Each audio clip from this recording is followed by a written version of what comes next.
ഭഗവത്ഗീത ശാസ്ത്രഗ്രന്ഥമാണ് എന്ന് മറക്കരുത്. അതിൽ ശാസ്ത്രം എന്ന് പറഞ്ഞാൽ പലതരം ശാസ്ത്രങ്ങളുണ്ട്. ആ ശാസ്ത്രങ്ങൾ തന്നെ ഏകദേശം പൂർണ്ണതയിലേക്ക് എത്തുന്ന ഒരു ശാസ്ത്രം ഉണ്ടെങ്കിൽ അത് ഗണിതശാസ്ത്രമാണ്. മറ്റേലൊക്കെ വ്യത്യാസങ്ങൾ വരും. ഗണിതത്തിൽ 2 2 4 അല്ലാണ്ട് ഒരിക്കലും 5 ആവില്ല. എന്നിട്ട് ആ ഗണിതശാസ്ത്രത്തിന് പോലും പൂർണ്ണത വരില്ല. കാരണം അതൊക്കെ ഭൗതികമാണ്, ഈ ഗണിതം കൂടി. അതിനൊരു ഈ അകർമ്മത്തെ പറ്റി പറയുമ്പോൾ നമ്മൾ സാധാരണ അകർമ്മം എന്ന് വിചാരിച്ചാൽ കർമ്മം ചെയ്യാതിരിക്കുക എന്നാണ് ധരിക്കുക. മനസ്സിന് അത്രേ ധരിക്കു വയ്ക്കും. വാസ്തവത്തിൽ അങ്ങനെയല്ല, പൂർണ്ണതയാണത്. അകർമ്മം എന്നുള്ളത് ഒരു ബുദ്ധിയുടെ ഭാവമാണ്. അവിടെ കർമ്മം ചെയ്യുകയില്ല. അപ്പോൾ ഈ കർമ്മവും അകർമ്മവും ഇതെങ്ങനെയാണ് ഒന്നുപോലെ ആവുക? സാധിക്കുമെന്ന് പറയാനാണ്. ആ പൂർണ്ണത വന്നാൽ ഒരു ഉദാഹരണത്തിൽ പറയാം. കർമ്മം പ്ലസ് ജ്ഞാനം സമം അകർമ്മം പ്ലസ് ജ്ഞാനം. അങ്ങനെ ഒരു റേഷ്യോ. ഈ ജ്ഞാനം എന്ന് പറഞ്ഞതിന് അനന്തം അല്ലെങ്കിൽ ഇൻഫിനിറ്റി എന്നർത്ഥം. ഇൻഫിനിറ്റിയോടുകൂടി എന്ത് ചേർന്നാലും ഇൻഫിനിറ്റിയാണ്. ഇൻഫിനിറ്റിയോടൊന്ന് എന്ത് നീക്കിയാലും ഇൻഫിനിറ്റിയാണ്. ഇത് ശാസ്ത്രമാണ്. അപ്പോൾ കർമ്മം പ്ലസ് ഇൻഫിനിറ്റി എന്ന് വയ്ക്കുക അകർമ്മത്തിന്, സമം കർമ്മം മൈനസ് ഇൻഫിനിറ്റി എന്ന് വയ്ക്കുക. അങ്ങനെയാവാം. അപ്പോൾ രണ്ട് സൂല.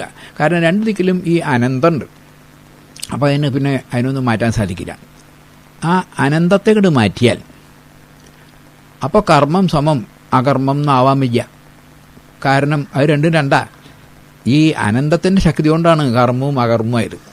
അപ്പം ഈ നമ്മൾ ഇവിടെ കർമ്മത്തിൽ അകർമ്മത്തെ കാണുക എന്നൊക്കെ പറഞ്ഞാൽ പൂർണ്ണത വന്ന ദിക്കിൽ കർമ്മമായാലും ശരി അകർമ്മമായാലും ശരി എന്തൊക്കെ വന്നാലും അവിടെ ഏതുപോലെ എന്തെല്ലാം നല്ല വെള്ളമായ ഗംഗയുടെ വെള്ളമായാലും ശരി ചളി വെള്ളമായാലും ശരി എന്തൊക്കെ വന്നു വന്നാലും സമുദ്രത്തിന് യാതൊരു കുഴപ്പമില്ല. അത് എപ്പോഴും ശുദ്ധമാണ്. അതുപോലെ ഈ മനസ്സിൻ്റെ ഭാവമാണ്. ആ ഭാവം എന്നുള്ളത് സങ്കല്പം കണ്ടില്ലാണ്ട് ചെയ്യാൽ പിന്നെ കർമ്മവും അകർമ്മവും എല്ലാ കാര്യങ്ങളും ഒരുപോലെ. അതാണ് പറഞ്ഞത്.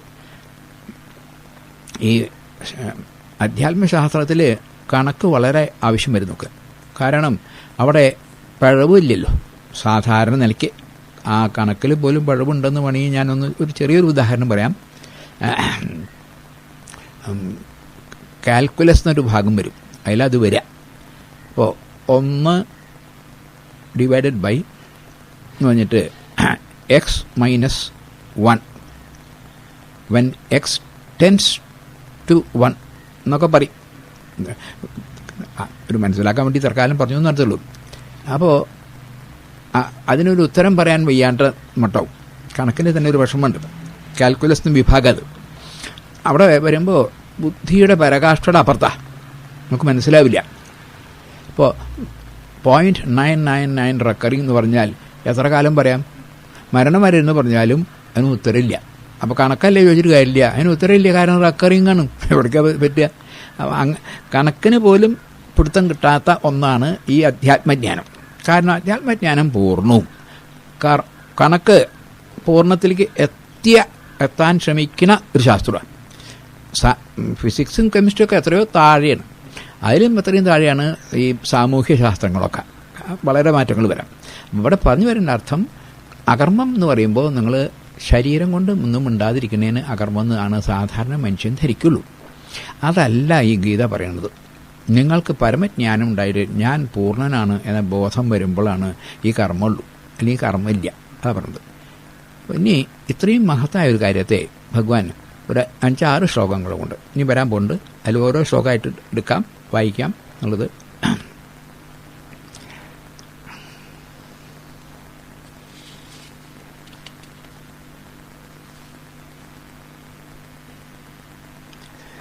യസ്യ സർവേ സമാരംഭ കാമസങ്കല്പവർജിത ജ്ഞാനാഗ്നി വിഘ്നകർമാണം തമാഹു പണ്ഡിതം ബുധ എന്നാണ് ശ്ലോകം. യസ്യ സർവേ സമാരംഭ കാമസങ്കല്പവർജിത. വീണ്ടും ഞാൻ ശാസ്ത്രത്തിലേക്ക് എടുക്കട്ടെ. സാധാരണ നമ്മൾ ഈ കഥ പറഞ്ഞിട്ട് ഇങ്ങനെ ആളുകൾ ഈ ശാസ്ത്രം പറയാതായിട്ട് ആ കഥയൊക്കെ ശരിയാണെന്ന് വിചാരിച്ചിരിക്കുക. അവിടെ ബുദ്ധിമുട്ട് വരുന്നത് ഈ സങ്കല്പം എന്നുള്ളൊരു വലിയ പ്രധാനപ്പെട്ട വാക്കാണ്. കാരണം നമ്മുടെ ജീവിതം മുഴുവനും നിൽക്കുന്നത് സങ്കല്പത്തിലാണ്. ഇത് ഇവിടെ മാത്രമല്ല, പ്രകൃതിയിൽ തന്നെ സങ്കല്പം എന്ന് പറഞ്ഞാൽ ചലന, പൂർണ്ണത എന്ന് പറഞ്ഞാൽ നിശ്ചലത, അത് സർവത്ര നിറഞ്ഞതാണ്. വാസ്തവത്തിൽ സങ്കല്പം വയ്യ.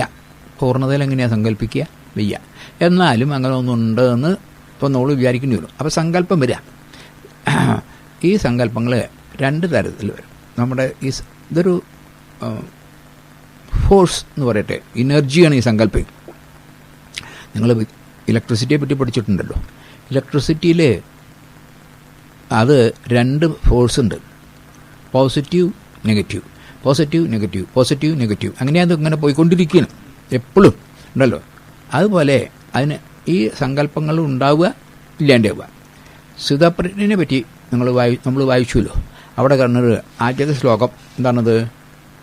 സ്ഥിതപ്രജ്ഞ എന്താണ്?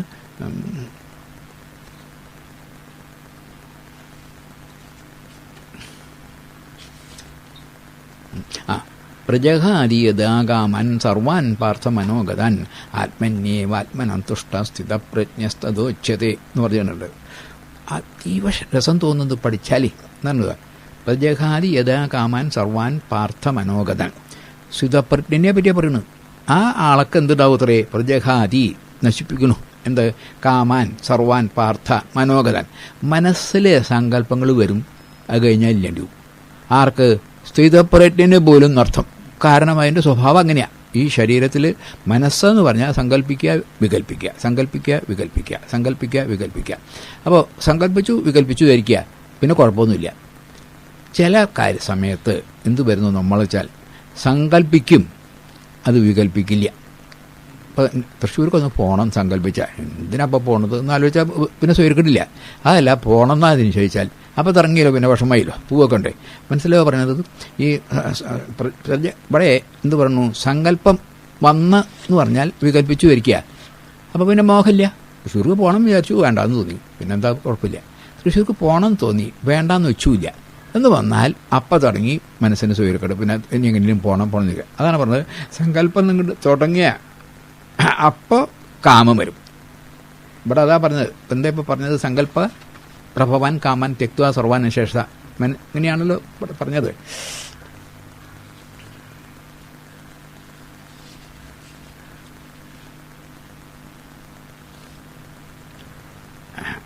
യസ്യ സർവേ സമാരംഭ കാമസങ്കല്പവർജിത. ആ ആൾക്ക് സങ്കല്പമില്ല എന്ന് പറഞ്ഞാൽ അയാൾ എന്ത് ചെയ്തു? ജ്ഞാനാഗ്നി സർവകർമാണം ദഗ്ധ തമാഹു പണ്ഡിതം ബുധ. ജ്ഞാനമാകുന്ന അഗ്നി വെച്ചാൽ ഞാൻ പൂർണ്ണനാണ് എന്ന അറിവാണ് ജ്ഞാനം.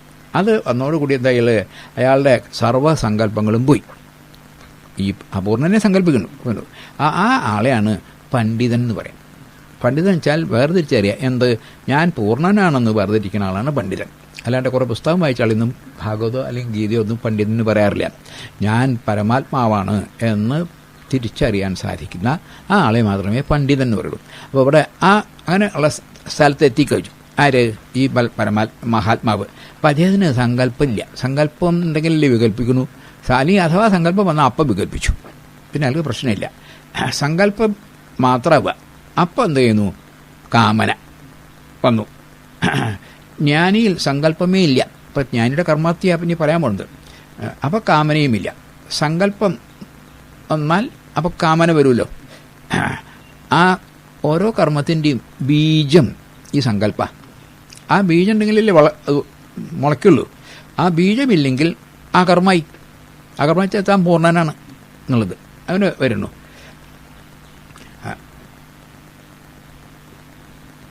സാധാരണ കർമ്മം ബന്ധനകാരി അല്ലാതായി വെറും കർമ്മ സങ്കല്പമൊന്നും ഇല്ലായിരിക്കുക. നമ്മൾ യന്ത്രകർമ്മം ചെയ്യണില്ലേ, അതിന് വല്ല ബന്ധനമുണ്ടോ? ഒന്നുമില്ല. അത് സാധിക്കും. എപ്പോഴാണ് വരുന്നത്? അയാളുടെ കർമ്മം ഈ ജ്ഞാനിയുടെ യന്ത്രത്തിൻ്റെ കർമ്മം പോലെയാണ്.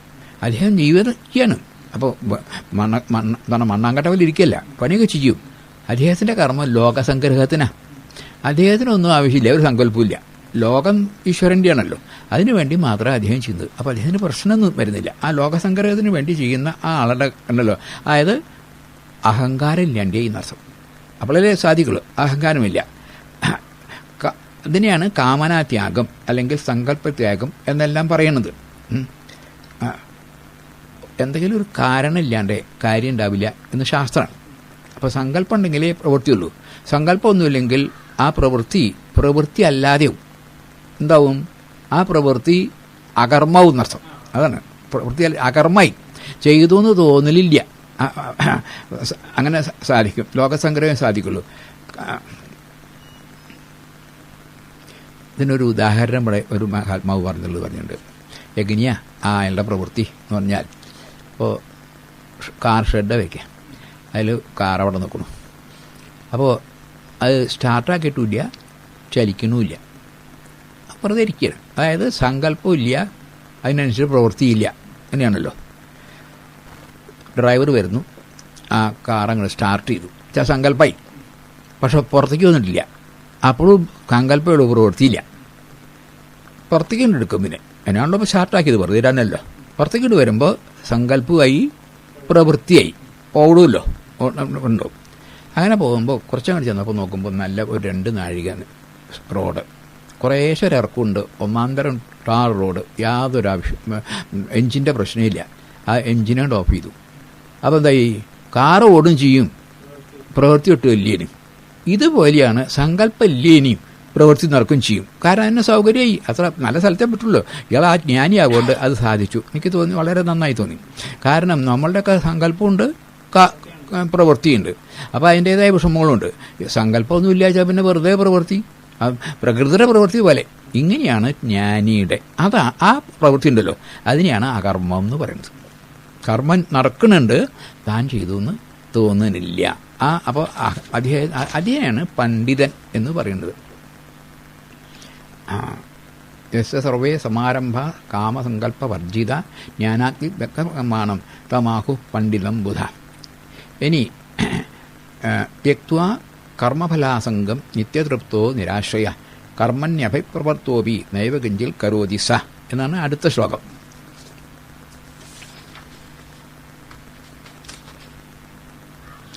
ജ്ഞാനിയുടെ ഈ ഫലത്യാഗമുണ്ടല്ലോ, അത്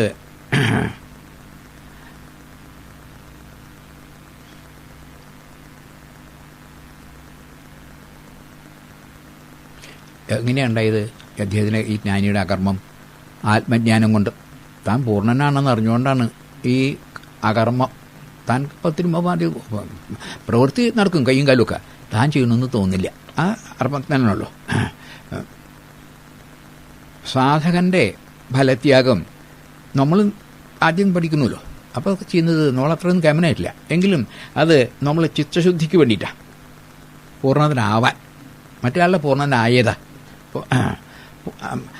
അദ്ദേഹത്തിന് ഒന്നും ആവശ്യമില്ലാത്തതുകൊണ്ട് അദ്ദേഹം ആരാണ്? പൂർണ്ണ തൃപ്തനാണ്, സിദ്ധനാണ് എന്നൊക്കെ ഇവിടെ ഭഗവാൻ പറയുന്നു. സിദ്ധനാണ്. അതിനൊരു ഉദാഹരണം പറയണം. ഇനി ഒന്നും അദ്ദേഹത്തിന് ആവശ്യമില്ല. ഇപ്പോൾ പ്ലാവ് വെച്ചു, നമ്മൾ ഉദ്ദേശം ചക്ക ഉണ്ടാവില്ല. ചക്ക ഉണ്ടായി കഴിഞ്ഞാൽ അതിൻ്റെ മുകളിൽ പിന്നെ ഒരു ചക്ക ഉണ്ടാവണമെന്ന് ആലോചിക്കാറില്ലല്ലോ. ചക്കയാണോ അതിൻ്റെ ഫലം. ഇതുപോലെ ഈ ജ്ഞാനി ഈ ആത്മജ്ഞാനം ഉണ്ടാവാൻ വേണ്ടിയാണ് ഇതൊക്കെ ചെയ്തത്. പിന്നെ ഒരു ഫലം അദ്ദേഹത്തിന് ആവശ്യമില്ല, അതോടുകൂടി കഴിഞ്ഞു. പിന്നെ കർമ്മം ചെയ്തു. അതുകൊണ്ടാണ് അദ്ദേഹം ഫലത്തിൽ ആഗ്രഹമില്ല പറയാൻ കാരണം. ഫലം വേണ്ടത് കിട്ടി കഴിഞ്ഞു, അതിൻ്റെ ആവശ്യം പൂർണ്ണനാന്ന് അറിയല, അത് കിട്ടി. പിന്നെ കർമ്മം ചെയ്യുന്നത് എന്തിനാ? ഈശ്വരൻ്റെ കാര്യത്തിന് വേണ്ടി ചെയ്യുക. അതെനിക്ക് അഹംഭാവമില്ല. അഹംഭാവമില്ലാതെ ചെയ്ത കർമ്മങ്ങളൊക്കെ താൻ ചെയ്തതെന്ന് തോന്നുന്നില്ലല്ലോ. അപ്പോൾ യന്ത്രത്തിനുള്ള ഏറ്റവും സുഖതാണ്. യന്ത്രത്തിന് യാതൊരു പരിഭവവും ഇല്ല, ക്ഷീണവും തോന്നാറില്ല. എപ്പോഴും ക്ഷീണം വരുന്നത് അഹങ്കാരമുള്ളപ്പോഴുള്ളൂ. എത്ര കണ്ട് അഹങ്കാരം കൂടുക, അത്ര കണ്ട് പ്രവൃത്തിയിൽ ക്ഷീണം കൂടും. എത്ര കണ്ട് അഹങ്കാരം ചുരുങ്ങിയിട്ട് സേവാഭാവനം വരുന്നോ, അത്ര കണ്ട് പ്രവൃത്തിയിൽ വിഷമം തോന്നുകയില്ല. വീട്ടിലെ അമ്മ അതിന് ഉത്തരം നല്ല ഉദാഹരണം.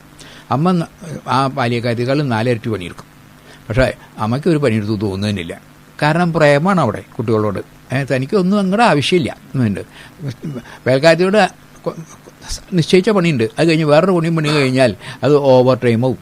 അപ്പോൾ അതിന് കൂലി വേറെ വേണം. കാരണം എനിക്ക് വയ്യാന്ന് പറയും, ക്ഷീണം ഉണ്ടാവും. കാരണം ഞാൻ ചെയ്യണു എനിക്ക് കിട്ടണം എന്നുള്ള മോഹമുണ്ട്. അതായത് താൻ പരിമിതനാണ് എന്നർത്ഥം, മറ്റേ അത് പൂർണ്ണനാണ്. ഇതൊന്നും മുഴുവൻ അർത്ഥത്തിൽ എടുക്കരുത്, എങ്കിലും നമുക്ക് മനസ്സിലാവാൻ വേണ്ടിയിട്ട് പറയാണ്. ആ പൂർണ്ണത വന്ന ആൾക്ക് പരിഭ്രമം ഉണ്ടാവില്ല. അതാണപ്പോൾ ഈ 21-ാമതിൽ എന്ന് പറഞ്ഞ 20-ാം ശ്ലോകത്തിലെ ജ്ഞാനിയുടെ ഫലത്യാഗം ആത്മജ്ഞാനത്തിന് അല്ല, സേവാകർമ്മമാണ്. ഫലത്യാഗം എന്നല്ലോ ചിത്തശുദ്ധിക്ക് വേണ്ടിയാണ് അദ്ദേഹം കർമ്മമൊക്കെ ചെയ്യുന്നത്. പൂർണ്ണ തൃപ്തനാണ്, സിദ്ധനാണ് എന്ന് പറഞ്ഞിരിക്കുന്നു. അടുത്ത ശ്ലോകം 21. നിരാശിർ യഥചിത്താത്മാ ത്യക്തസർവപരിഗ്രഹ ശാരീരം കേവലം കർമ്മൻ കുർമ്മൻ നാപ്നോതി കൽപിഷം എന്ന് പറഞ്ഞത്. നിരാശി എന്ന് പറഞ്ഞാൽ നമ്മൾക്ക് മലയാളത്തിലുള്ള നിരാശയല്ല കേട്ടോ, ആശയില്ല, സങ്കല്പമില്ല എന്നാണ്. നമുക്ക് ചിലർക്കൊക്കെ പലപ്പോഴും പണിയെടുത്തിട്ട് നിരാശ വരാറുണ്ട്, കിട്ടാത്തതുകൊണ്ടാണ്. അതല്ല, തനിക്ക് ആശ ഇല്ല, കാരണം നാം പൂർണ്ണനായി മനസ്സിലായി. ഇവിടെ ആ ജ്ഞാനിയാണ് പറയുന്നത്. ഇവിടെ കർമ്മയോഗ പറയണമെങ്കിലും വാസ്തവത്തിൽ ജ്ഞാനത്തെ പറ്റി ഇടയ്ക്കിടയ്ക്ക് പറയേണ്ടി വരുന്നത്. നിരാശി അയാൾ എങ്ങനെയാണ്? യഥചിത്താത്മ, ചിത്തം ഉണ്ടല്ലോ അതിനെ നല്ലപോലെ ഒതുക്കിയിരിക്കുന്നു. യത്നിക്കുക എന്നുണ്ടല്ലോ. ആ യഥചിത്താത്മ സർവ ത്യക്ത പരിഗ്രഹ, തനിക്ക് പരിഗ്രഹം എന്തെങ്കിലും ചില സാധനങ്ങൾ, നമുക്കിപ്പോൾ ഭക്ഷണം വേണം, വസ്ത്രം വേണമെങ്കിലൊക്കെ പരിഗ്രഹം, വീട് വേണം, അങ്ങനെ പരിഗ്രഹം ഉണ്ടല്ലോ. അതൊന്നും അദ്ദേഹത്തിന് ആവശ്യമില്ല, കാരണം താൻ പൂർണ്ണനാണ്. പിന്നെ എന്തിനൊക്കെ പരിഗ്രഹം ഇടുക? അദ്ദേഹം എങ്ങനെയാണ്? ശാരീരം കേവലം കർമ്മം, ശരീരം മാത്രം അങ്ങനെ കർമ്മം ചെയ്യും. കർമ്മം കുറുവൻ അങ്ങനെ ചെയ്ത ആൾ എന്നാൽ ആത്മോതി കൽപിഷം, അദ്ദേഹത്തിന് പാപം ഉണ്ടാവില്ല. പാപം എന്ന് പറഞ്ഞത് പല പ്രാവശ്യം പറഞ്ഞത് പിന്നെയും പറയേണ്ടി വരുന്നു. പലർക്കും തോന്നുന്നു പാപം എന്നുള്ളൊരു കർമ്മമല്ല, ഒരു കാര്യം ചെയ്തിട്ട് അത് ചെയ്യേണ്ടിയാകുന്നില്ല എന്ന് തോന്നുമ്പോൾ മനസ്സിലുണ്ടാവുന്ന വിഷമത്തിനെയാണ് പാപം എന്നുള്ളത്. അദ്ദേഹത്തിന് അങ്ങനെ ഒന്നും വരാനില്ലല്ലോ. അപ്പോൾ അതുകൊണ്ട് അദ്ദേഹത്തിന് പാപം ഉണ്ടാവേണ്ട പ്രശ്നമേ ഇല്ല. ആർക്ക്? ഈ പരമമായ ജ്ഞാനി. ഇവിടെ കർമ്മയോഗമാണ് പറഞ്ഞെങ്കിലും ജ്ഞാനി കർമ്മനാണ്, ജ്ഞാനിയുടെ കർമ്മമാണ് പറഞ്ഞത്. ഇവിടെ ഒരു പ്രത്യേക പിന്നെ ഉപയോഗിച്ചൊരു പ്രത്യേക കാര്യമായിട്ട് എല്ലാ പരിഗ്രഹവും ഉപേക്ഷിച്ചു എന്ന് പറഞ്ഞാൽ ശാരീരം എന്നുള്ളതിനെ ഇവിടെ ഒരു രാഷ്ട്രീയ കാര്യങ്ങളും കൂടിയും പറയണം. അല്ലേ, അയാൾ പ്ലാനിങ്ങൊന്നുമില്ല, ആസൂത്രണമൊന്നുമില്ല. എന്നാൽ എന്തേ വന്നു വെച്ചാൽ അത് പ്രകാരം ചെയ്യാം. നമുക്ക് രാഷ്ട്രത്തിലൊക്കെ നല്ല ആസൂത്രണം പ്ലാനിങ് ഒക്കെ വേണമല്ലോ. അത് ആ ആസൂത്രണം ചെയ്യുമ്പോൾ പ്ലാനിങ് വരുമ്പോൾ തോന്നുന്നു രാജസകർമ്മത്തിനെ ബഹുള ആയാസം, വളരെ ആയാസമുള്ളതാണെന്ന് ഗീതയിൽ 14 പറയുന്നുണ്ട്. ആദ്യം നമ്മളിപ്പോൾ എൻ്റെ അനുഭവം പറയാം. ഇതൊക്കെ ഒന്ന് നേരെ അയക്കിയ തിരക്കടില്ല ഈ ലോകത്തിനെ. അപ്പോൾ ഒന്ന് ഇങ്ങനെയായാൽ പറ്റില്ല. അപ്പോൾ ഒരു സംഘടന കുടിയിലായ അഹ്യം നന്ന് എന്ന് ആദ്യം ധരിച്ചതാണ്. സംഘടന കൊണ്ട് ഉണ്ടായാൽ അപ്പം മനസ്സിലാവും. അതിങ്ങനെ വെറുതെ സംഘടന ഉണ്ടായാൽ പോരാ, അതിന് ചില നിയമവും കാര്യങ്ങളൊക്കെ ഉണ്ടാക്കാൻ ഞാൻ സംഘടന നടക്കില്ല. അപ്പോൾ അതിന് കുറച്ച് നിയമങ്ങളും കാര്യങ്ങളൊക്കെ ഉണ്ടാക്കും. നിയമങ്ങളും കാര്യങ്ങളും ഉണ്ടാക്കുമ്പോൾ മനസ്സിലാവും ഇത് നടത്തണമെന്നുണ്ടെങ്കിൽ കുറച്ച് അധികാരമില്ല. ഞാൻ അവരവരെ തോന്നുന്നത് ചെയ്യും. അപ്പോൾ അധികാരം വേണം പറഞ്ഞു. ആ അധികാരം കൂടി കൈ കിട്ടിയാൽ പിന്നെ പറയണ്ട, നശിക്കാൻ പിന്നെ വേറെ എവിടേക്കും പോകണ്ട പറഞ്ഞു. അതുകൊണ്ട് ഈ പ്ലാന്റ് ചെയ്തിട്ടുള്ള പ്രവൃത്തികളൊക്കെ ഉണ്ടല്ലോ, അതൊക്കെ അഹങ്കാരികൾക്കേ പറ്റൂ. ഭഗവാൻ ഇവിടെ പറയണ അകർമ്മം അതല്ല. നേരെ ഇതെങ്ങനെയാ വെച്ചാൽ എല്ലാവരും ആദ്യം വരുമ്പോൾ സേവാകർമ്മത്തിനാണ് വരിക. മോഹം ഉണ്ടാവും ഒരു സേവനം ചെയ്യാൻ. ആ സേവനം വന്നാൽ അധോഗതിയുടെ കാര്യമായി പറഞ്ഞത്. ആദ്യം സംഘടന, പിന്നെ നിയമങ്ങൾ, അത് നടത്താൻ അധികാരം, അവസാനം ഒന്നുമില്ല. ഇതൊക്കെ നമ്മൾ നിത്യം കാണുന്നതാണ് ഈ ലോകത്ത്. എന്നും അടിപിടിയും കൂക്കുമ്പിളിയും. കാരണം അവിടെയൊക്കെ അഹങ്കാരം വളരെയാണ്. ഈ ഇവിടെ ഞാൻ ശരീരമല്ല, ഞാൻ പൂർണ്ണനാണെന്ന് ഭാവം വരില്ല അവിടെ ഈ സേവാപകരണത്തിൻ്റെ ആവശ്യം. നേരെ വിപരീത അവിടെ ഉണ്ടാവുന്നത്. മറ്റിച്ച് മഹാത്മാക്കൾ എങ്ങനെ വെച്ചാൽ ആ സേവാപ്രവർത്തനത്തിൽ വരിക, അവർക്ക് ആദ്യം തന്നെ ഈശ്വരഭാവന വരും. ഇതൊക്കെ ഈശ്വരൻ്റെയാണ്. ഭക്തി വരും. ഭക്തി എന്ന് പറഞ്ഞത് തന്നെ മനസ്സിൻ്റെ ഒരു ഭാവമാണ്. കാരണം എല്ലാം ഈശ്വരൻ്റെയാണെന്ന് പറയുമ്പോൾ ഞാൻ തന്നെയാണല്ലോ, എൻ്റെ പ്രഭുവിൻ്റെ അല്ലേ. അപ്പം അതിന് സേവനം വരും. ആ സേവനം വരുന്നതോട് കൂടിയിട്ട് കർമ്മത്തിൽ നമുക്കൊരു മോഹം ഇല്ലാണ്ടാവും, ആഗ്രഹങ്ങൾ ഇല്ല. സേവാകർമ്മമേ ചെയ്യുള്ളൂ. ആ സേവാകർമ്മം ചെയ്ത് കുറേ അങ്ങോട്ട് ചെല്ലുമ്പോൾ പിന്നെ ആലോചിക്കുക, എന്താ ഈ സേവാകർമ്മം എന്ന് പറയാനുള്ളത്? കാരണം ഈശ്വരന് സേവനമൊന്നും ആവശ്യമില്ല. ഇതന്നെ എൻ്റെ ഒരു ലേശം വെഡിസം കൊണ്ട് തോന്നിയതാണ്. ഭഗവാൻ എന്തിനാ എൻ്റെ സേവനം, എല്ലാം ഭഗവാൻ മാത്രമേ ഉള്ളൂ എന്ന് പറഞ്ഞിട്ട് അദ്ദേഹം ഈ സേവാകർമ്മത്തെയും സന്യസിക്കും. സന്യാസം. ആ ആ സന്യാസത്തിൽ കർമ്മം ചെയ്യായല്ല, താൻ ചെയ്യണു അഹങ്കാരം പൂർണ്ണമായിട്ടാണ്ട് പോവും. സന്യസിച്ചാൽ അയാൾക്ക് മോക്ഷവും. അപ്പോൾ സേവാകർമ്മത്തിലേക്കാണ് എല്ലാവരും വരിക. ഒന്ന് മേലോട്ട് എങ്ങനെ? ഭക്തി, സേവനം, സന്യാസം, ഈശ്വരനിലേക്ക് ചേരൽ. മറ്റത് സേവനം, സംഘടന, നിയമം, ശക്തി ഉണ്ടല്ലോ, അധപതനം. അപ്പോൾ ഇവിടെ പറഞ്ഞ ഈ അകർമ്മം ഈ മഹാത്മാവിൻ്റെയാണ്. അതാ പറഞ്ഞത്, ശരീരം കേവലം കർമ്മം ആപ്നോതി കിൽബിഷം. അദ്ദേഹം വെറും ശരീരം ചെയ്യാണ്, യന്ത്രത്തിനെ പോലെ. എത്ര ഭംഗിയായിട്ടാണ് ഇതൊക്കെ, എത്ര എന്താണ് അക്ഷരം പ്രതി സത്യമാണ്, അനുഭവമായി പറയണത്. ഗീത ഏതെങ്കിലും ഒരു ഭാവനാലോകത്തിൽ നിന്നിട്ടൊന്നും പറയണില്ല. നമ്മൾക്ക് ആർക്കൊക്കെ സാധിച്ചോ അവരൊക്കെ മഹാത്മാക്കളായിട്ടുണ്ട്. ആരൊക്കെ സാധിക്കാണ്ട് ഈ അഹങ്കാരം വളർത്തിയോ അവരൊക്കെ ദുഃഖിച്ചിട്ടുണ്ട്, അല്ലേ? ഇപ്പോൾ അതിന് വിനോബായി ഒരു ഉദാഹരണമുണ്ട്. അലക്സാണ്ടറുടെയും കഥ പറഞ്ഞു, ക്രിസ്തുവിൻ്റെയും പറഞ്ഞു. അലക്സാണ്ടർ എന്തൊക്കെ ചെയ്തു, കേപനായി ലോകം. അത് കഴിഞ്ഞ് അവസാനം മരിക്കുമ്പോൾ ദുഃഖിച്ചിട്ടാണ് വെച്ചത്. നേരെ മറിച്ച് വളരെ കുറച്ച് കാര്യങ്ങൾ 3 കൊല്ലത്തെ സേവന പ്രവർത്തനം ഉണ്ടായിട്ടുള്ളൂ ക്രിസ്തുവിൻ്റെ. അത് കഴിഞ്ഞ് ക്രൂശുമ്പിൽ ഇടുമ്പോഴും അദ്ദേഹത്തിനെ പരമാനന്ദർന്നു. ഇവരെന്താ ചെയ്യണമെന്ന് അറിയില്ല, ഇവരെ മാപ്പാക്കണമെന്നാണ് പറയുന്നത്. നോക്കൂ ആ വ്യത്യാസം. അഹങ്കാരരഹിതമായ സേവാകർമ്മവും, അധികവും സേവാകർമ്മത്തിന് തന്നെ ശ്രമിച്ചത് അലക്സാണ്ടർ. പക്ഷേ ആ സേവാകർമ്മം ഇപ്പം നമ്മൾ അധിക പേരും ഈ അലക്സാണ്ടർ ഭാഗത്താണ് നിൽക്കണം. എന്നിട്ട് അവസാനമാകുമ്പോൾ കൈ ഇങ്ങനെ മലത്തി വെച്ചിട്ട് പോകണമല്ലോ എല്ലാവരും. ഇങ്ങോട്ട് വരുമ്പോൾ എല്ലാവരും കൈ മറക്കിയ കുട്ടികളൊക്കെ വരിക, ജനിക്കുമ്പോൾ. പോകുമ്പോൾ എല്ലാവരും നിർത്തി. ഇങ്ങനെയാണ്. അപ്പം നമ്മൾ അപ്പം അങ്ങനെയില്ല. നമ്മൾ വിചാരം പോകുമ്പോൾ അത് മടക്കി പോയി ആ കൊള്ളാമെന്നുണ്ടെങ്കിൽ പിടിച്ചിട്ട് അത് തരാവില്ല പറഞ്ഞിട്ടുണ്ട്. മരിച്ചാൽ അത് കൈ ഇങ്ങനെ ഒന്നും കൊണ്ടുപോകണ്ടാവില്ല. അപ്പോൾ അങ്ങനെയുള്ള മഹാത്മാവിനെയാണ് ഈ അകർമ്മം എന്ന് പറയുന്നത് പറയണം. ഇനി 21 ഇപ്പോൾ പറഞ്ഞത്. ഇനി അടുത്തത് എതിർച്ഛാലാവസന്തുഷ്ടോ ദ്വന്ദ്വാതീതോ വിമത്സര സമസിദ്ധ്യാവസിദ്ധ്യൗച്ച കൃത്വാപി ന ലിപ്യതേ.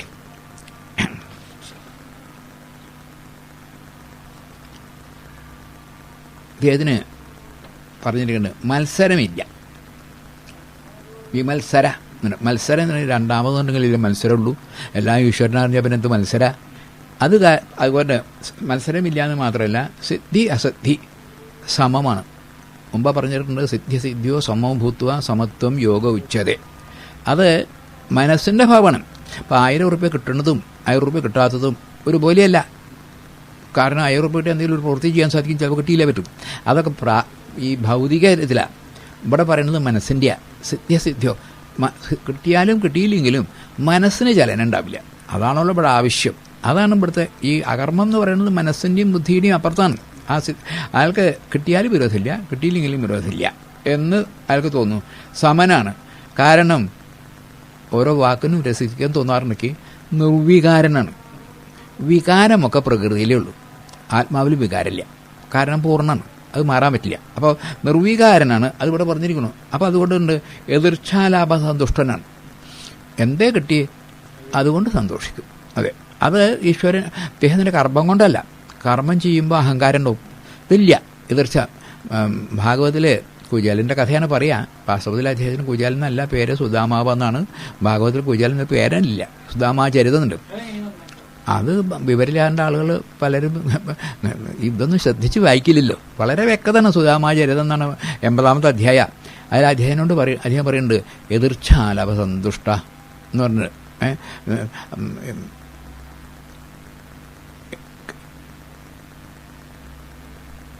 ഏത് അങ്ങനെയല്ല വാക്ക്,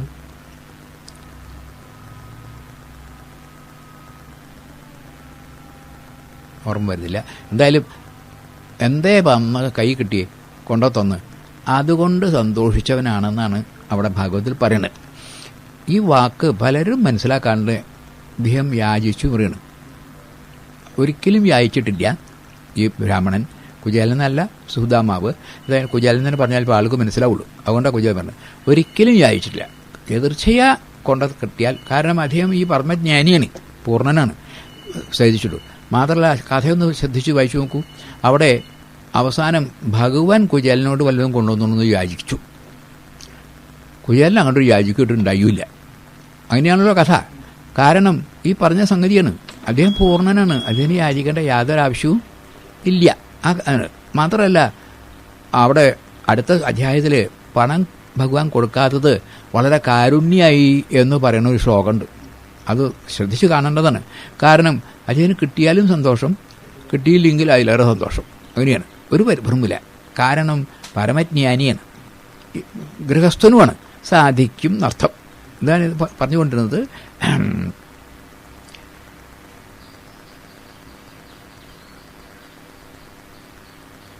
എതിർച്ചാലാപനാണ് ഈ തുലനം ചെയ്യില്ല. അതായത് അദ്ദേഹം അതോ ശരി ഇതോ ശരി എന്ന് ഉള്ള ആലോചന ഈ ജ്ഞാനിക്കില്ല. കാരണം ഒന്നേ ഉള്ളൂ, പിന്നെ അതിന് തുലനം. രണ്ടുണ്ടെങ്കിലല്ലേ തുലനുള്ളൂ, അല്ലെങ്കിൽ അതിന് തുലനില്ല.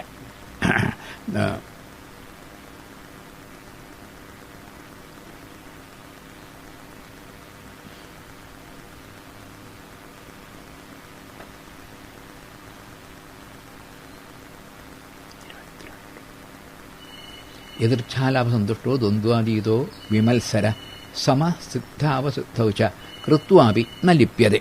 അങ്ങനെയുള്ള ആൾ പ്രവൃത്തി ചെയ്താലും അത് അയാളുടെ മനസ്സിൽ ഈ ഒട്ടൽ മനസ്സിലാണ്, അല്ലേ? ഇപ്പോൾ ഭാര്യയും ഭർത്താവും കൊണ്ട് ശരീരം കൊണ്ട് ഒട്ടിയിട്ടൊന്നുമില്ല, പക്ഷേ മനസ്സുകൊണ്ടാണ് ഒട്ടിയിരിക്കുന്നത്. ശരീരം കൊണ്ട് ഒട്ടിയതാണെങ്കിൽ ഒരു എന്തെങ്കിലും പിശാചി മുറിച്ച് 2 കഷ്ണമാക്കായിരുന്നു, പ്രയാസമില്ല. ഇതിപ്പോൾ നിങ്ങൾ പിശാങ്കതി കൊണ്ടല്ല, എന്തുകൊണ്ട് മുറിച്ചാലും മുറിയാത്ത കട്ട ഈ മനസ്സും അല്ല ഭാര്യയും ഭർത്താവും തമ്മിലുള്ള അത് 1000 നാഴിക അപ്പത്തായാലും വേണ്ടില്ല, അവർ ആ കെട്ടഴിയില്ല എന്നല്ലോ. മറ്റേ അടുത്തിരുന്നിട്ട് കെട്ടഴിക്കാൻ ഒരു പ്രയാസമില്ല. അപ്പോൾ മനസ്സിൻ്റെ കഥയാണല്ലോ ഇവിടെ പറയുന്നത്. അത് ആൾക്കും ഉണ്ടാവില്ല എന്ന് പറയണം.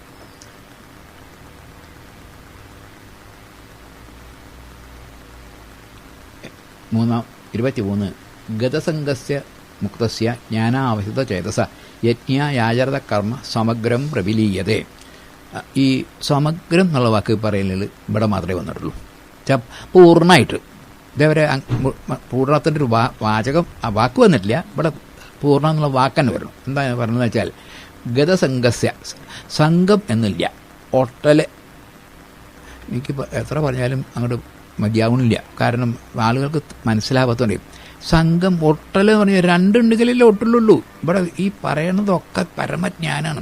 പൂർണ്ണം പൂർണ്ണം പൂർണ്ണം പൂർണ്ണം, അല്ലെങ്കിൽ അനന്തം അനന്തം, സത്യം ജ്ഞാനം അനന്തം ബ്രഹ്മ എന്നൊക്കെയാണ് ഈ പറയുന്നത്. മുഴുവൻ അനന്തത്തെ പറ്റിയാണ്. നമുക്ക് ഒട്ടും മനസ്സിലാവാത്തത് ഈ അനന്തത്തെ പറ്റുമോ? കാരണം നമുക്കൊരു അന്തമുള്ളതേ അറിയുള്ളൂല്ലോ. അനന്തങ്ങനെ നമുക്കറിയാം. അനന്തത്തെ അറിഞ്ഞാൽ അത് അനന്തമല്ലാണ്ടാവില്ലേ? അപ്പോൾ ആ ഗതസംഗസ്യ മുക്തസ്യ ജ്ഞാന അവസ്ഥിത ചേതസ് ജ്ഞാനത്തിൽ അവസ്ഥിതയും. ഇപ്പോൾ സങ്കല്പത്തിലാണ് മാറുക വരിക. ഇതങ്ങനെയല്ല, ഒരു സങ്കല്പവും ഇല്ല. സങ്കല്പമൊക്കെ തീർന്നിറക്കണം. അല്ലെങ്കിൽ അഥവാ സങ്കല്പം വന്നാൽ അപ്പം തന്നെ ആ സങ്കല്പത്തെ പുറത്തേക്ക് തള്ളും. അങ്ങനെയാണല്ലോ സിദ്ധപ്പെടേണ്ടി പറഞ്ഞത്. സങ്കല്പം ഇങ്ങോട്ട് വരേണ്ട സമയമുള്ളൂ, അപ്പോഴേക്കും അങ്ങോട്ട് തള്ളി. അപ്പോൾ ഗതസംഗസ്യ മുക്തസ്യ ജ്ഞാന യജ്ഞയാചരത കർമ്മം. യജ്ഞത്തിന് വേണ്ടിയാണ് അദ്ദേഹം കർമ്മം ചെയ്യുന്നത്. യജ്ഞം എന്നുള്ള വാക്കിന് തന്നെ കടം വീട്ടുക എന്നർത്ഥമാണ്. നമ്മൾ പ്രകൃതിയിൽ നിന്ന് പല സാധനവും ഇങ്ങോട്ടെടുത്തുണ്ട്, അതുകൊണ്ട് മടക്കി കൊടുക്കുകയാണ്. അപ്പോൾ അതിൽ ഫലത്തിൻ്റെ ഇച്ഛയില്ല. കടം കൊടുക്കണമെന്നുള്ളത് കടം തീരെ സന്തോഷമല്ലേ, അതല്ലേ? അപ്പോൾ യജ്ഞം എന്ന് പറയുന്നത് വാസൽ മനസ്സിൻ്റെ ഭാവമാണ്, പ്രവൃത്തിയല്ലത്. പലരും വിചാരിച്ചത് കുറേ സാധനങ്ങൾക്ക് മോഹവും അതേയുള്ളൂ. യജ്ഞയാചരത കർമ്മം സമഗ്രം പ്രബിലീയതേ പ്രകർഷേണ പ്രബിലീയതേ. ഞാനിത് ഭാഗവതത്തിൽ പറഞ്ഞിട്ടുണ്ട്. അതെ, അതെന്താ എന്നുള്ളത് പറയാമെന്ന് മനസ്സിലാവാൻ വേണ്ടിയിട്ട്. വിഷയാൻ ശ്ലോകം ഭാഗവത്തിലെ വിഷയാൻ ചിന്തതശ്ചിത്തം വിഷയേഷു വിഷജ്യതേ മാമനുസ്മരത ചിത്തം മയ്യേവ പ്രബിലീയതേ. കാരണം വിഷയങ്ങളെ ചിന്തിക്കുന്ന ചിത്തം വിഷയങ്ങൾ തന്നെ പോലും. മാം എന്ന് പറഞ്ഞാൽ പൂർണ്ണനെ, അല്ലാണ്ട് കൃഷ്ണനെയല്ല.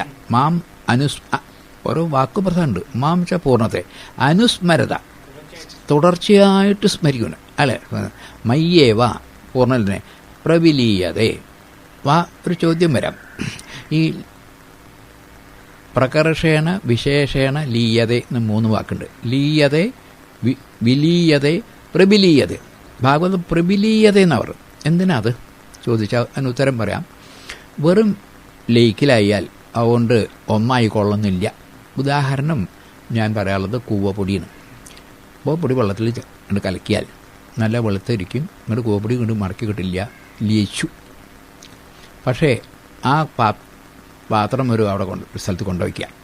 എന്നിട്ടൊരു 2 മണിക്കൂർ 3 മണിക്കൂർ കഴിഞ്ഞ് ചെന്നാൽ കോപ്പടിയൊക്കെ ഊറി അടിയിൽ നല്ല കട്ടിയായിട്ട് അവിടെ കിടക്കും, വെള്ളം മുകളിലും. എന്നിട്ട് പാത്രം കൊണ്ട് തിരിച്ചു പിടിക്കാം, എന്നാൽ വെള്ളം പോവുകയല്ല, എൻ്റെ കോപ്പടി ഇങ്ങോട്ട് പോരു കൂടിയില്ല, പിന്നെ മാന്തി എടുക്കണം, അത് അത്ര ഉണ്ട്. അപ്പോൾ വെറും ലീയതയാണെങ്കിൽ പിന്നെയും മാറ്റിയെടുക്കാൻ പറ്റും എന്നുള്ളതിന് ഉദാഹരണമാണ് ഈ കൂവപ്പൊടി. അപ്പോൾ അതിലില്ലാണ്ടൊക്കെ എന്താ വെച്ചാൽ വിലീയത എന്നാണ് പിന്നത്തെ വാക്ക്. അതെന്താ കാരണം എന്ന് വെച്ചാൽ അത് ഉപ്പും വെള്ളമാണ്.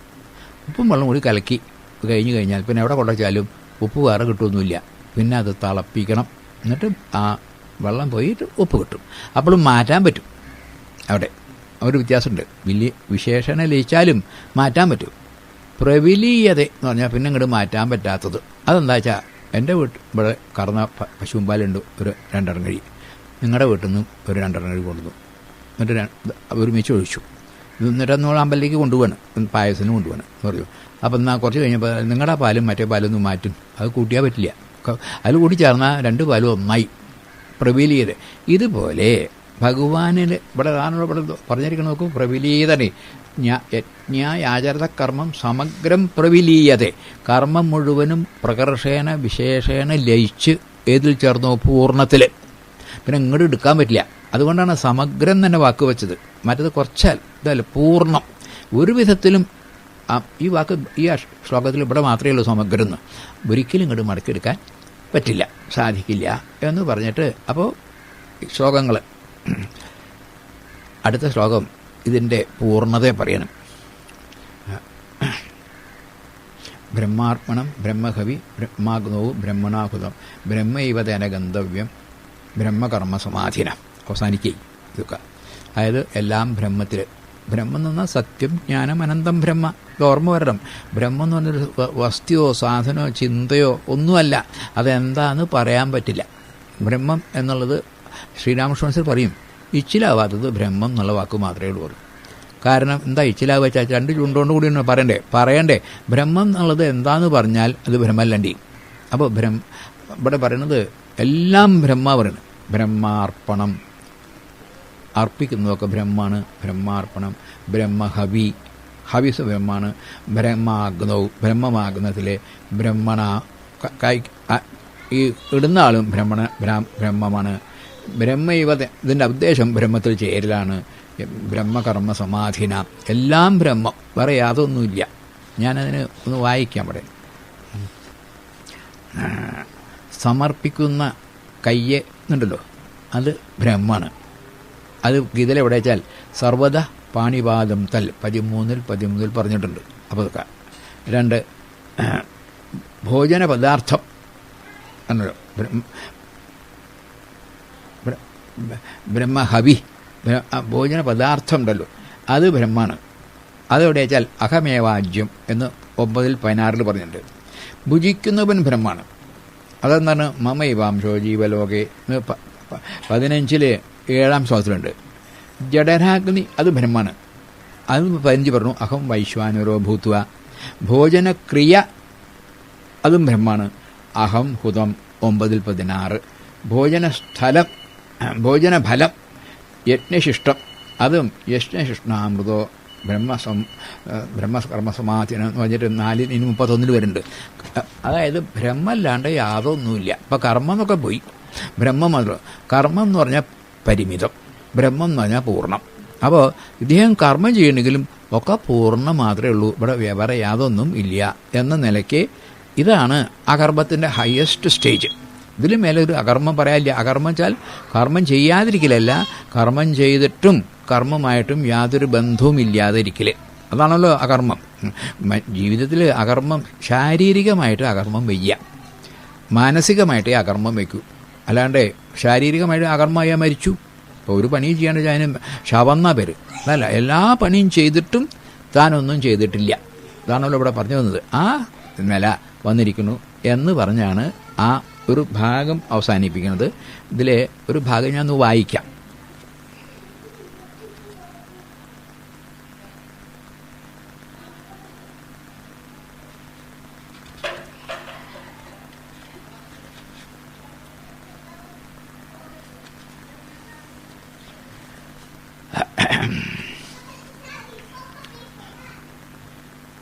6 ശ്ലോകങ്ങളാണ് അതിൻ്റെ അർത്ഥം ഇവിടെ പറഞ്ഞത് തെറ്റാതിരിക്കാനാണ് വായിക്കുന്നത്. 1. ആ ജ്ഞാനിയുടെ പണ്ഡിതൻ്റെ കർമ്മം സങ്കല്പ വിവർജിതവും യസ്യ സർവേ സമാരംഭ കാമസങ്കല്പം വർജിത ആണ്. ഇനി അടുത്ത 20. അയാൾ കർമ്മഫലത്യാഗിയായിരിക്കും. ത്യക്ത്വാ കർമ്മഫലാസംഗം, അയാൾ പൂർണ്ണതൃപ്തനായിരിക്കും. അന്ധകരണത്തോട് കൂടിയവനുമായിരിക്കും. നിത്യതൃപ്ത എന്നൊക്കെ 20. അതിനാൽ ഫലത്യാഗം സ്വാഭാവികമായി സാധ്യമായിരിക്കണം. ഇനി 3. അയാളുടെ എല്ലാ കർമ്മങ്ങളും വെറും ശാരീരികമായിരിക്കും. ശാരീരം കേവലം കർമ്മ എന്ന് 21. അയാൾ യദൃച്ഛാലാഭ സന്തുഷ്ട, അങ്ങനെയുള്ള ആളായിരിക്കും. കാരണം ആഗ്രഹമില്ലല്ലോ, സങ്കല്പമില്ലല്ലോ, എന്തേ കിട്ടിയേ അവന് സന്തോഷം. ഇപ്പോൾ കുയ്യാലിൻ്റെ കഥ പറഞ്ഞ പോലെയാണ് സന്തുഷ്ട. അയാളുടെ കർമ്മമെല്ലാം ജ്ഞാനത്തിനുള്ള പരീക്ഷണം മാത്രമാണ്. ജ്ഞാനാവസ്ഥിത ചേതസ 23. സമഗ്രം പ്രബലീയത എന്ന് പറഞ്ഞത്. അയാൾ എല്ലാ കർമ്മ പ്രക്രിയയെയും ബ്രഹ്മദൃഷ്ടിയോടെ വീക്ഷിക്കുന്നു. ബ്രഹ്മാർപ്പണം, ബ്രഹ്മകവി. ഇങ്ങനെ ഈ 6 ശ്ലോകങ്ങളിൽ ആദ്യം പറഞ്ഞ ഈ ഗീതയുടെ താക്കോല എന്നൊക്കെ പറഞ്ഞല്ലോ, അതുകൊണ്ട് അത്രയ്ക്ക് പറഞ്ഞു വന്നു. അകർമ്മം എന്നുവെച്ചാൽ അത് കർമ്മം ചെയ്യാതിരിക്കലല്ല, ഇതൊരു മാനസികമായ ബുദ്ധിയുടെ നിലവാരത്തിനപ്പുറമാണ്. കാരണം ഈ മനസ്സിനും ബുദ്ധിക്കും തന്നെ സങ്കല്പ വികല്പങ്ങളുണ്ട്. ബുദ്ധിക്ക് വിവേകം ഒന്നുണ്ട്, ഏത് ശരി ഏത് തെറ്റ്, അവിടെയൊക്കെ ഈ ദ്വന്ദ്വമുണ്ട്. ശരീരത്തിന് ദ്വന്ദ്വേ ഉള്ളൂ, മറ്റേത് അവിടെയുണ്ട്. അതായത് ശരീരത്തിൻ്റെയും മനസ്സിൻ്റെയും ബുദ്ധിയുടെയും അപ്പുറത്ത് ഉള്ള ഒരു നിലയാണ് ഈ അകർമ്മം എന്ന് പറയുന്നത്. വളരെ ബുദ്ധിമുട്ടുണ്ട്. പലരും അകർമ്മം എന്ന് കഴിഞ്ഞാൽ വാസന എന്നുള്ളതല്ല, യാതൊന്നും. പലരും വിചാരിച്ചിട്ടുള്ളത് ഒരു ഭാഗത്ത് ഇങ്ങനെ ഇരിക്കുക, അയാൾ ഒന്നും ചെയ്യില്ല, അകർമ്മയാണ്. കുറച്ച് നേരം ഇരുന്നാൽ കാണാൻ ആൾക്ക് ബുദ്ധിമുട്ട്, ക്ഷീണിക്കും, ഒന്ന് എണ്ണീട്ട് നടക്കാണ്ട് വയ്യ. എത്ര നേരം കിടക്കാം? അകർമ്മ. ഒരു 10 മണിക്കൂർ മുന്നേ കണ്ടാൽ എണ്ണീട്ട് പുറത്തേക്ക് ചാടാണ്ട് വയ്യാണ്ട്. അപ്പോൾ ശരീരത്തിൻ്റെയോ മനസ്സിൻ്റെയോ ഒന്നും അല്ലത്, ബുദ്ധിയുടെയും അപ്പുറത്തുള്ള പൂർണ്ണത എന്നുള്ള അനുഭവം വന്ന പരമജ്ഞാനിയുടെ കർമ്മത്തെയാണ് അകർമ്മം എന്ന് പറയുന്നത്. അതാണ് ഈ ഹയസ്റ്റ് ലെവലാണ്. ഇവിടെ കർമ്മ ജ്ഞാന എന്നുള്ള വന്നിട്ടുള്ളത്. ഇവിടെ സന്യാസം എന്ന് പറയുന്നത് നമ്മൾ വിചാരിക്കുന്ന ഒരു മുണ്ട് മാറ്റലോ അല്ലെങ്കിൽ പേര് മാറ്റലോ അല്ല. ജീവിതത്തിൽ ബുദ്ധിപരമായിട്ട് താൻ പൂർണ്ണനാണെന്ന് തോന്നുക. അപ്പോൾ മറ്റുള്ളവനൊക്കെ പിന്നെ നസിക്കുക, വേണ്ടാച്ചു, തൻ്റെ പേര് തന്നെ വേണ്ടാച്ചു. കാരണം താൻ ആത്മാവായി പിന്നെ എനിക്കൊക്കെ ഒരു പേരുണ്ടാവുക. പക്ഷെ ഇപ്പം സന്യാസിക്ക് പിന്നെ ഒരു പേരുണ്ട്. മുമ്പത്തെ പേരല്ല, ഇപ്പോഴത്തെ പേര്. അയാൾക്ക് ഈ മാത്രമല്ല, ഞാൻ കഴിഞ്ഞ 2 കൊല്ലമായി സന്യസിച്ചിട്ട് എന്ന് ചിലർ പറയാറുണ്ട്. പിന്നെ വഴി ഒരാൾ സന്യസിച്ചിട്ടില്ലേ പറയും. സന്യസിച്ചു എന്നുള്ളത് സങ്കല്പമായിട്ടുള്ളൂ അല്ലേ? അയാൾ സന്യസിച്ചു എന്നുള്ളത് മറ്റാരെങ്കിലും പറഞ്ഞു. ഇദ്ദേഹത്തിനെ കണ്ടാൽ അദ്ദേഹം ഒരു സന്യാസിയാണെന്ന്, ഇദ്ദേഹത്തിന് സന്യാസിയാണോ ശരീരമാണോ എന്നൊന്നും ചെയ്യാത്ത ആളാണ്. ഈശ്വരൻ്റെ അതിൽ നടക്കണമെന്നല്ലാണ്ട് വേദമൊരു പ്രശ്നമില്ല. സങ്കല്പ സന്യസിക്കേണ്ടതേ. ഞാൻ സന്യസിച്ചു എന്നുള്ളതൊരു സങ്കല്പമാണ് അല്ലേ? അപ്പോൾ ഇവിടെ സങ്കല്പിച്ച് സന്യാസിയായിട്ടുള്ളത്. പരമമായ സന്യാസിക്ക് സങ്കല്പം പോലുമില്ല. ആ ആളാണ് അയാൾ ചെയ്യുന്നതൊക്കെ ബ്രഹ്മാർപ്പണമായിരിക്കും. ഇത്രയും മഹത്തായ ഒരു കാര്യം. അങ്ങനെ അപ്പോൾ ഇവിടെ 3 കാര്യം പറഞ്ഞു തരാമെന്നാണ് ഭഗവാൻ പറഞ്ഞത്. കർമ്മം എന്താ, അകർമ്മം എന്താ, വികർമ്മം എന്താ എന്നാ പറഞ്ഞുള്ളത്. അതിൽ കർമ്മത്തിനെ പറ്റിയിട്ട് ആദ്യം പറഞ്ഞു, അതെങ്ങനെയാണ് ചെയ്യേണ്ടത്. 3-ാം അധ്യായത്തിലും കർമ്മത്തെ പറ്റി പറഞ്ഞിട്ടുണ്ട്. 4-ലും പറഞ്ഞു. എന്നിട്ട് ആ കർമ്മത്തിൻ്റെ പ്രകാരമായിട്ട് നമ്മുടെ ഈ വർണ്ണാശ്രമധർമ്മങ്ങൾ, ഭഗവാൻ എങ്ങനെയാണ് 4 വർണ്ണങ്ങളെ ഉണ്ടാക്കിയത്, അതിൽ ഞാൻ ഉത്തരവാദിയൊന്നുമല്ല എന്നൊക്കെ പറഞ്ഞിട്ട് ആദ്യം തന്നെ പ്രധാനപ്പെട്ട കാര്യം ഈ അകർമാവസ്ഥയാണ്. അതാണ് ജ്ഞാനം. അതുകൊണ്ടാണ് 18 കഴിഞ്ഞിട്ട് ഒരു 24 വരെ ഉള്ള ശ്ലോകങ്ങൾ ഈ അകർമ്മത്തിനെ വിശദീകരിക്കുക. അപ്പോൾ ഈ കേട്ടതുകൊണ്ട് നിങ്ങൾക്ക് മനസ്സിലായിട്ടുണ്ടാവും, അകർമ്മം എന്നുള്ളത് ഒരു പ്രവൃത്തിയല്ല, പ്രവൃത്തി ചെയ്യാതിരിക്കലുമല്ല, രണ്ടുമല്ല. അത് മനസ്സിൻ്റെയും ബുദ്ധിയുടെയും അപ്പുറത്തുള്ള പൂർണ്ണത എന്ന അനുഭവം. ആ അനുഭവത്തിലേ ഈ അകർമ്മമുള്ളൂ. അയാൾ ശരീരം കൊണ്ടും മനസ്സുകൊണ്ടും ബുദ്ധി കൊണ്ടും കർമ്മം ചെയ്തിട്ടുണ്ടാവും. അതൊന്നും അയാളെ ബാധിക്കുന്നില്ല എന്നാണ്. അല്ലാണ്ട് അയാൾ കർമ്മം ചെയ്യുക, മറ്റേത് ശവല്ലേ, ഇയാൾ എല്ലാം ചെയ്യും, അതൊന്നും തന്നെ ബാധിക്കില്ല. കാരണം എല്ലാം ബ്രഹ്മമാണെന്ന ഭാവന. ബ്രഹ്മം എന്ന് പറഞ്ഞാൽ പൂർണ്ണം. ആ പൂർണ്ണ ഭാവനയിലാണ് അയാൾ ചെയ്യുന്നത്. അപ്പോൾ അയാൾക്ക് സാധിക്കില്ല. ഇനി പറയേണ്ടത് 3 കാര്യങ്ങൾ പറഞ്ഞു. കർമ്മം പറഞ്ഞു, ഇപ്പോൾ അകർമ്മം പറഞ്ഞു. ഇനി വികർമ്മം എന്താണെന്നാ പറയേണ്ടത്. ഈ ഗീതയിലൊഴിച്ച് മറ്റെല്ലാ സ്ഥലത്തും ഭാഗവതത്തിലൊക്കെ വികർമ്മം എന്ന് പറഞ്ഞാൽ നിഷിദ്ധ കർമ്മം എന്നർത്ഥം. അങ്ങനെയല്ല അധികം. ഗീതയിൽ ഇനി പറയാൻ പോണ ഒരു 6-7 ശ്ലോകമുണ്ട് വികർമ്മത്തെ പറ്റി പറയാൻ. അതിൽ അവയൊന്നും നിഷിദ്ധ കർമ്മങ്ങളല്ലെന്ന് മാത്രമല്ല ശുദ്ധീകരിക്കുന്ന കർമ്മങ്ങളാണ്. അതുകൊണ്ടാണ് വിനോബായി പറഞ്ഞത് ഇതിന് വിശേഷേണ ശുദ്ധീകരിക്കുന്ന കർമ്മം എന്ന് എടുക്കണം ഗീതയിൽ, അല്ലെങ്കിൽ വിഷമം വരും. കാരണം ഇവിടെ ഇനി പറയാൻ പോകുന്നതിൽ ഒരു ദിക്കിലും ദുഷ്കർമ്മത്തെ പറ്റി പറഞ്ഞിട്ടില്ലെന്ന് മാത്രമല്ല അതീവ കേമമായ സൽക്കർമ്മങ്ങളെ പറ്റിയാണ് പറയണത്. എന്നിട്ട് അങ്ങനെ ചെയ്താൽ ജ്ഞാനം ഉണ്ടാവുന്നു. അപ്പോൾ ദുഷ്കർമ്മം ചെയ്താൽ ജ്ഞാനമൊന്നും ഉണ്ടാവില്ല. അതെന്താണെന്നാണ് ഇനി പറയാൻ പോണത്. അതെൻ്റെ 7 യജ്ഞങ്ങൾ എന്താണെന്നുള്ളതൊക്കെ അടുത്ത പ്രാവശ്യം പറയാം.